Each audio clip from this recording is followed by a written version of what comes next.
SpaceX hat eine Kapsel ins All geschossen, den Livestream gekappt und schweigt seitdem eisern.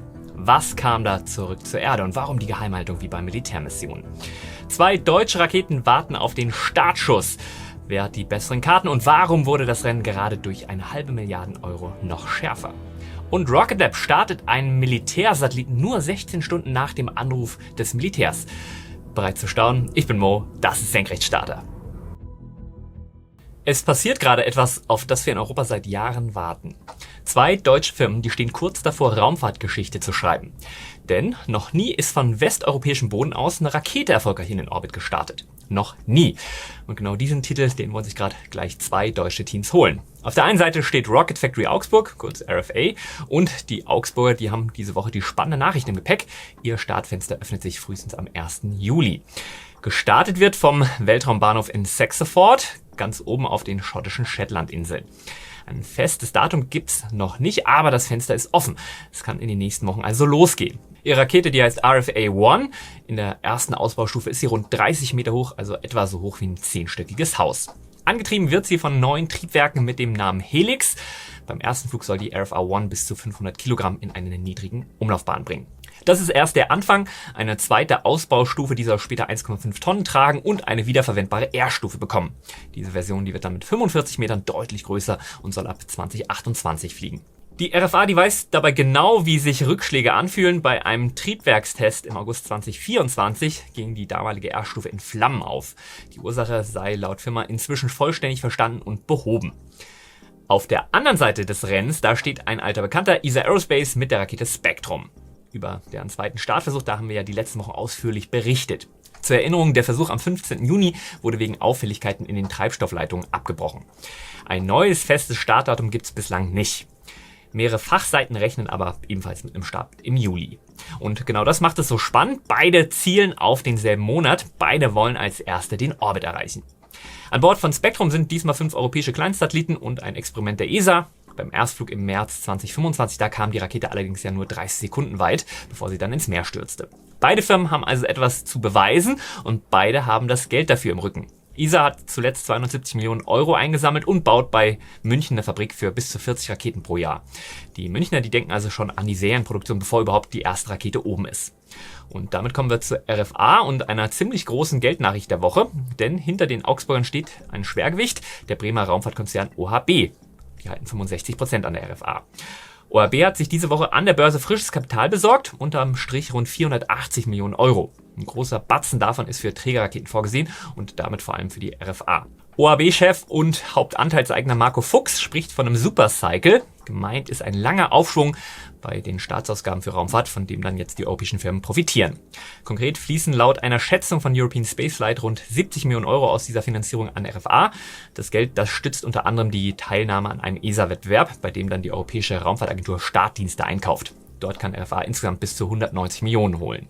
Einen Haken hat die Sache aber. Um das volle Geld zu bekommen, muss die RFA bis Ende 2027 einen erfolgreichen Start in den Orbit schaffen. Der Druck ist also da.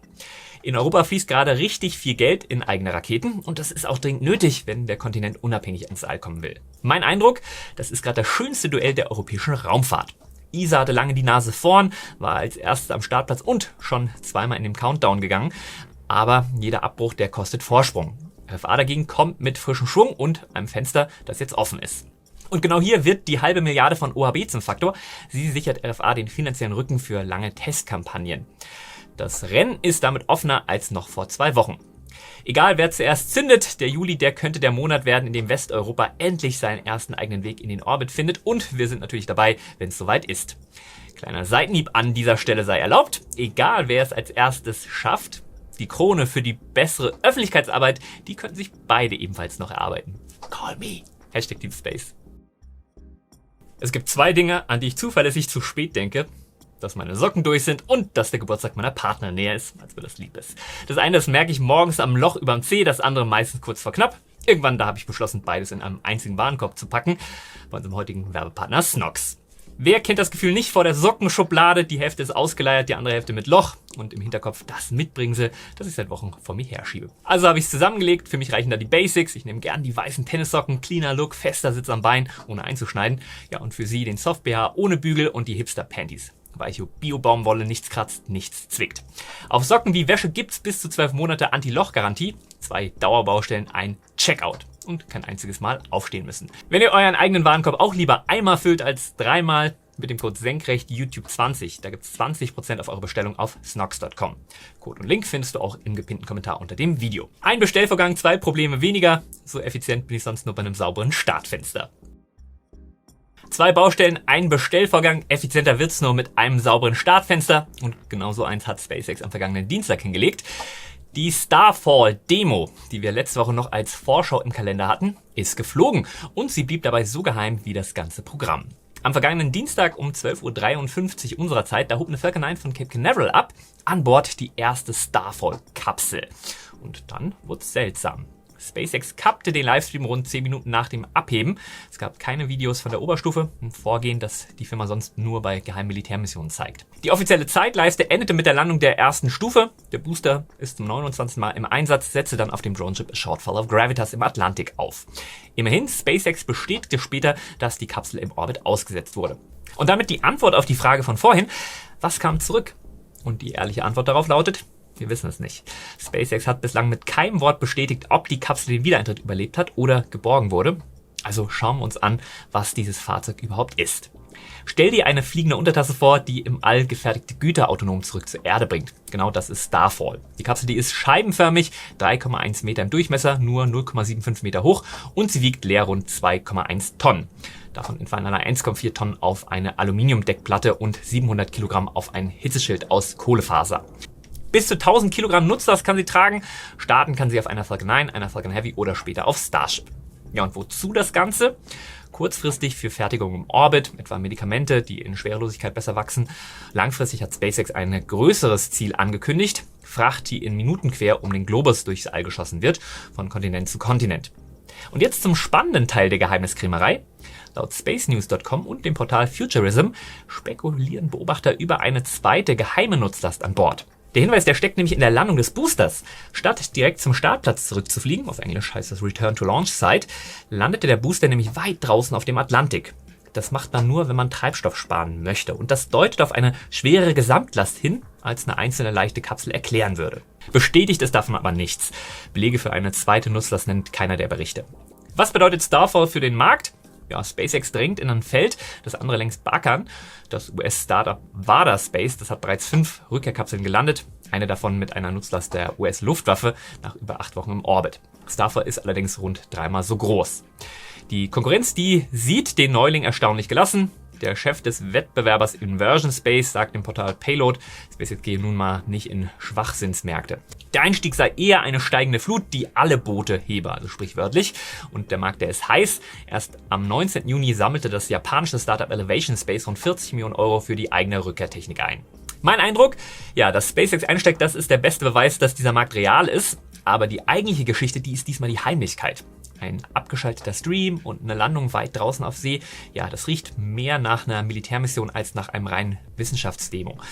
Was wirklich zurückkam, das bleibt vorerst SpaceX Geheimnis. Bleiben wir bei SpaceX, wechseln aber vom Kleinen zum ganz Großen. Am vergangenen Freitag, 26. Juni, da hat Ship 40 seinen ersten Standschubtest absolviert.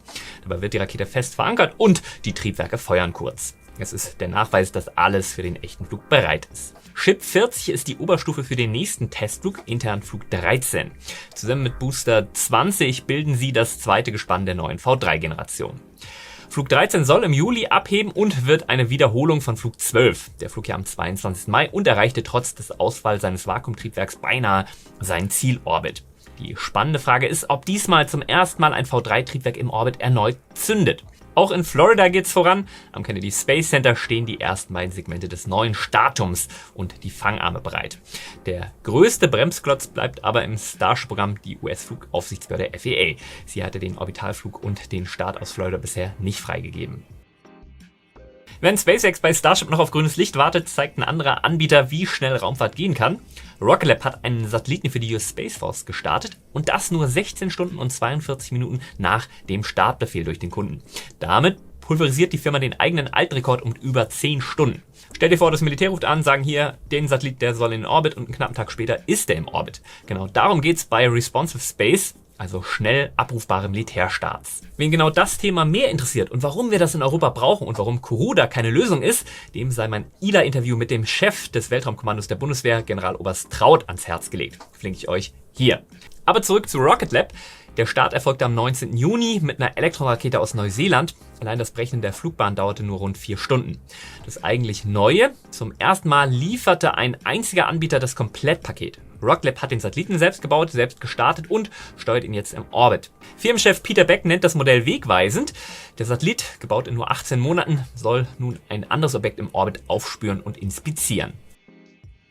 Genau solche Inspektionsmanöver im Orbit, die beherrscht auch China, nur deutlich verschwiegener. Die kommerzielle Weltraumüberwachungsfirma Leolabs, die hat am 22. Juni ein unbekanntes Objekt nahe Chinas Raumgleiter Shenglong aufgespürt. Erfasst wurde es über ein Radar in Neuseeland. Inzwischen ist das Objekt katalogisiert. Die US Space Force führt es unter der Nummer 69673. Der bekannte Bahnverfolger Jonathan McDowell, manche sagen auch die Orbit Police, vermutet einen kleinen Subsatelliten. Shenlong, übersetzt göttlicher Drache, ist Chinas wiederverwendbarer Raumgleiter. Er startete Anfang Februar auf einer Langmarsch 2F und kreist nun in rund 593 Kilometern Höhe. Ja, es ist die 4. Mission des Raumgleiters und das Muster wiederholt sich. Schon bei früheren Flügen setzte der Gleiter solche Objekte aus und näherte sich ihnen wieder an. China selbst schweigt zum Zweck wie immer. Das erinnert stark an das geheime US-Weltraumflugzeug X-37B, das ein ganz ähnliches Versteckspiel betreibt. Beim Versteckspiel mag China führen, beim Wiederverwenden lief SpaceX bisher weit voraus. Doch genau hier zieht Peking jetzt mit aller Macht nach. Schon am 10. Juli soll Chinas neue Rakete Langer Marsch 10B zum ersten Mal abheben vom Weltraumbahnhof Wencheng auf der Insel Hainan. Und gleich beim Debüt wagt China etwas Verwegenes: die R-Stufe soll auf See geborgen werden. Stell dir vor, du fängst eine zurückfallende Raketenstufe mit einem Schiff, das ein riesiges Netz aufgespannt hat. Genau so ein Bergungsschiff ist bereits auf dem Weg in die Position. Das grundsätzliche Konzept dahinter ist das gleiche wie bei SpaceX Mechazilla. Alles, was ich nicht für die Landung mitnehmen muss, wie zum Beispiel Beine, kannibalisiert auch nicht meine Nutzlast, was dann die Leistung der Rakete erhöht bei den Kostenvorteilen der Wiederverwendung. Das Bemerkenswerte daran: eine Bergung beim allerersten Flug einer Rakete, das versucht normalerweise niemand. Selbst SpaceX hat sich das nie getraut. Die 10B ist dabei die Frachtvariante jener Rakete, die später Chinas Astronauten zum Mond bringen soll.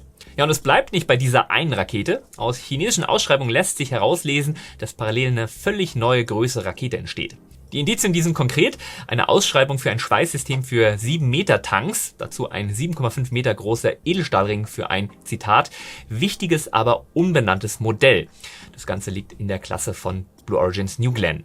China füllt damit die Lücke in seinem Raketenbaukasten. Unten die schlanken 3,8 Meter Modelle, ganz oben die gewaltigen 10,6 Meter Mondraketen Langer Marsch 9. Dazwischen soll es nun einen 7 Meter Träger geben mit bis zu 25 Tonnen Nutzlast. Gedacht vor allem für Chinas geplante Megakonstellationen. Während China still voranschreitet, rechnet die NASA öffentlich mit ihren Fehlern ab. Ein neuer Bericht des NASA-Generalinspekteurs vom 24. Juni zeigt, bei 4 gestoppten Artemis-Projekten explodieren die Vertragswerte von zusammen 2,8 auf 5,9 Milliarden $. Die Liefertermine, die verschoben sich um bis zu 7 Jahre. Das drastischste Beispiel ist der mobile Startturm ML2. Seine Kosten stiegen von 383 Millionen auf rund 1,6 Milliarden $. Also auf mehr als das Vierfache. Das ist der Startturm, der praktisch für die große SLS-Variante da wird, die es nie geben wird. Ein anderes dieser gestoppten Projekte kennt ihr schon, das Mondmodul Halo, dessen Stopp wir letzte Woche gemeldet hatten. Auch hier klettern die Kosten von 1,3 auf 1,9 Milliarden $. Die NASA, die verteidigt sich. Die Hochrechnungen beruhen laut NASA-Explorationsdirektorin Lori Glaze auf veralteten Annahmen. Stellungnahmen der betroffenen Konzerne wie Boeing und Northrop Grumman gibt es bislang nicht. Bei allen Problemen in den großen Explorationsprogrammen liefert die NASA auf der Forschungsseite wieder Großes. Das James Webb Weltraumteleskop, das hat den interstellaren Kometen 3I Atlas untersucht und der entpuppt sich als chemisch völlig anders als alles, was wir aus unserem Sonnensystem kennen. Die Ergebnisse, die stehen in dem Fachjournal Nature. Der Komet ist erst der 3. bekannte Besucher von außerhalb unseres Sonnensystems. Er raste auf einer Bahn durch, die ihn nie wieder in unser System zurückbringen wird. Das Spannendste steckt in seiner Zusammensetzung. Webb fand nämlich heraus, dass der Komet rund 30 Mal so viel schweren Wasserstoff, also Deuterium, wie in heimischen Kometen hat. Das deutet darauf hin, dass dieser Brocken in einem extrem kalten System entstanden ist, lange bevor unsere Sonne existierte. Wir blicken hier also auf urtümliches Material aus einer fernen, frühen Epoche unserer Galaxie. Es wird darüber diskutiert, dass 3I Atlas 2 bis 3 Mal so alt ist wie unser Sonnensystem. Und wir kennen nun chemische Spuren aus dieser Zeit. Hammer! Ich verneige mich vor den Webforschern von ESA und NASA. Für Boeing gab es diese Woche auch eine seltene gute Nachricht. Boeing hat einen Auftrag über $2 Milliarden gewonnen. 2 neue Satelliten für das Militärfunknetz MOSS der US Space Force. Bekannt daran, Boeing sticht den Konkurrenten Lockheed Martin aus, der bisher alle 5 MOSS-Satelliten gebaut hat. Ja, stell dir ein Handynetz im All vor, das dann Soldaten, Schiffe und Flugzeuge überall auf der Welt verbindet. Genau das ist MOSS, ein Schmalbandfunknetz, dessen Signal durch Wälder, Städte und schlechtes Wetter dringt. Boeing setzt auf seine bewährte Plattform 702 MP. Die beiden Satelliten sollen dann 2031 und 2032 starten und das Netz bis 2035 am Leben halten. Schon zum Vertragsstart hat das Militär $204 Millionen locker gemacht. Eine Reaktion von Lockheed gibt es bisher nicht. Zum Schluss noch eine Geschichte, die wie aus der Zeit gefallen wirkt und gleichzeitig wegweisend ist. Vergangene Woche flog nämlich eine Lockheed L-1011 TriStar, Baujahr 1974 und nach eigener Angaben die letzte flugfähige ihrer Art, zu den Marshallinseln. Unter dem Rumpf eine Pegasus XL-Rakete, die aus 12.000 Metern abgeworfen wird und dann mit Raketenkraft den Orbit erreicht. Es ist der erste Pegasus-Flug seit 2021 und voraussichtlich dann auch sein letzter überhaupt. Die Pegasus, die war die erste kommerziell entwickelte und gestartete Rakete der Welt. An Bord der Pegasus, da war Link, ein kühlschrankgroßer Service-Roboter der US-Firma Catalyst Space. Sein Auftrag, das NASA-Teleskop Swift einfangen und auf eine höhere Orbit boosten. Swift ist seit 2004 im All, hat über 1000 Gamma-Blitze beobachtet, aber keinen eigenen Antrieb mehr und sinkt rund 8 Kilometer pro Monat ab. Im Oktober könnte es die kritische 300-Kilometer-Marke reißen. Weil das viel schneller erfolgt als erwartet, wurde die Rettungsmission in unter einem Jahr entwickelt und gebaut. Der Start von Link ist jetzt nur der erste Schritt. Ob die Rettung klappt, das zeigt sich erst über Wochen, wenn Link dann an Swift andockt und dann boostet. Bei Erfolg wäre es das erste Mal, dass ein kommerzieller Roboter einen Regierungssatelliten einfängt, der dafür ja nie gebaut war. Ja, und damit sind wir schon mittendrin in den Starts der vergangenen Woche. Am vergangenen Dienstag, 23.06., da flog eine Langemarsch 7A aus Wencheng mit einem geheimen militärischen Satellit aus China. Den Starfall-Start von demselben Dienstag, den haben wir ja vorhin schon ausführlich besprochen. Am vergangenen Donnerstag, 25.06., da brachte eine Falcon 9 von Vandenberg den nächsten Schwung Starlink-Satelliten nach oben. Ja, und am Sonntag jetzt folgt noch eine weitere Mission mit Starlinks von Vandenberg diesmal. Stell dir vor, irgendwann betritt der erste Deutsche oder die erste Deutsche den Mond. Ein Riesenmoment. Und du erfährst zu spät aus der Zeitung, weil du an diesem einen Sonntag vergessen hast, hier auf Abonnieren zu tippen.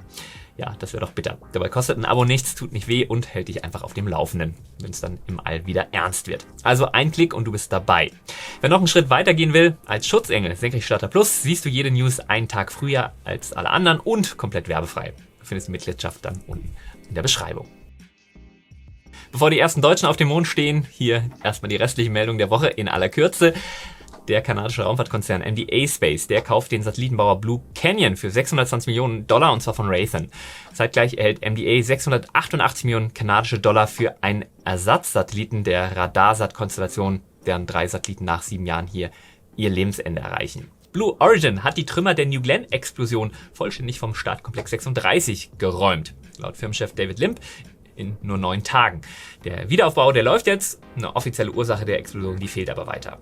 Boeings Raumschiff Starliner fliegt frühestens in einem Jahr wieder und dann ohne Crew. Der letzte Flug 2024 endete mit Triebwerksausfällen. Die Kapsel kehrte dann leer zur Erde zurück. Die Crew musste mit SpaceX zurück. Die deutsche Firma Vaioma hat ihren Satelliten Flamingo 1 in Betrieb genommen. Nach eigenen Angaben Europas erstes großes Teleskop zur Überwachung des Orbits. Er fliegt seit Januar in rund 500 Kilometern Höhe und soll Trümmer bis hinab zu 6 Zentimetern erfassen können. Das Wiener Unternehmen R-Space hat mit AT Astra den ersten komplett in Österreich gebauten kommerziellen Satelliten vorgestellt. Starten soll er im Herbst auf dem 3. Flug der ESA Aerospace Spectrum-Rakete, dann vom norwegischen Andoja. Von diesem österreichischen Erstling zu den Raketen, die schon in den nächsten Tagen abheben. Am kommenden Montag, 29.06., da bringt eine Falcon 9 den Radiosatelliten Sirius SXM-11 ins All. Mit einem fast 10 Meter großen Antennenreflektor. Ebenfalls Montag, 29.06., steht der erste vollständige Orbitalstart einer südkoreanischen Militärträgerrakete an, gestartet von See aus. Am kommenden Dienstag, 30.06., da wird es spannend, das chinesische Unternehmen Deep Blue Aerospace testet zum ersten Mal seine Rakete Nebula 1, ein suborbitaler Flug auf dem Weg zur Wiederverwendbarkeit. Am selben Dienstag schickt Rocket Lab gleich 2 Elektronraketen mit Radarsatelliten für japanische Kunden nach oben. Dazu kommt ein Start einer Smart Dragon 3 aus China. Am kommenden Donnerstag, 2.7., da fliegt voraussichtlich eine Atlas V mit 29 Satelliten für Amazons Konstellation Leo, jener Internetflotte, über die wir schon öfter gesprochen hatten. Dazu die üblichen Routineflüge, 2 Falcon 9 mit Starlinks am Donnerstag und Freitag. Ja, was für eine Woche. Gleich 2 deutsche Raketen stehen kurz vor dem ersten Start in den Orbit und im Juli könnte es soweit sein. SpaceX geheime Starfall-Kapsel ist geflogen. Ob sie halt zurückkam, das wissen wir bisher nicht. Und Rocket Lab hat einen Militärsatelliten in nur 16 Stunden nach oben gebracht. Wenn ihr das Thema Socken und Geschenk auch endlich von eurer Liste streichen wollt, mit dem Code SENKRECHTYOUTUBE20, da gibt es 20% auf eure Bestellung auf snox.com. Code und Link findet ihr auch im gepinnten Kommentar unter dem Video. Wenn dir die Folge gefallen hat, lasst ein Abo da und aktiviert die Glocke, damit du nächsten Sonntag nichts verpasst. Bis dahin, immer schön senkrecht bleiben. Euer Mo.